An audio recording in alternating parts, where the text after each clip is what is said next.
নতুন রাজনৈতিক দল জাতীয় নাগরিক পার্টি এনসিপি আসন্ন নির্বাচনের জন্য প্রস্তুতি নিচ্ছে।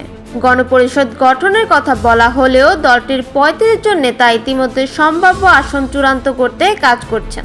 এদিকে রাজনীতির পুরনো ধাঁচ যেমন শোডাউন বা বড় গাড়ি বহন নিয়ে প্রচারণা চালানো নিয়েও সমালোচনা উঠলেও এনসিপির নেতারা এতে খুব একটা গুরুত্ব দিচ্ছেন না। তাদের মতে জনগণের কাছে পৌঁছানোই প্রধান লক্ষ্য। দলীয় সূত্র জানিয়েছেন, এনসিপির বেশ কয়েকজন নেতা রাজনৈতিক পরিবারের সদস্য হয়, তাদের এলাকায় আগেই শক্তিশালী অবস্থান রয়েছে। বিএনপির মহাসচিব মির্জা ফখরুল ইসলাম আলমগীর এনসিপির গাড়ি পরিবহন প্রচারণায় সমালোচনা করে বলেছেন, ১০০ গাড়ি নিয়ে প্রচারণা চালানো রাজনীতির নতুন ধারা হতে পারে না। তবে এনসিপির সিনিয়র যুগ্ম আহ্বায়ক আরিফুল ইসলাম আদিব বলেছেন, তাদের লক্ষ্য শক্তি দেখানো নয়, বরং সাধারণ মানুষের কথা শোনা। এনসিপির সদস্য সচিব আক্তার হোসেন জানিয়েছেন, তাদের সঙ্গে যুক্ত হয়েছেন স্থানীয় পর্যায়ে গ্রহণযোগ্য ও সম্মানিত ব্যক্তিরা।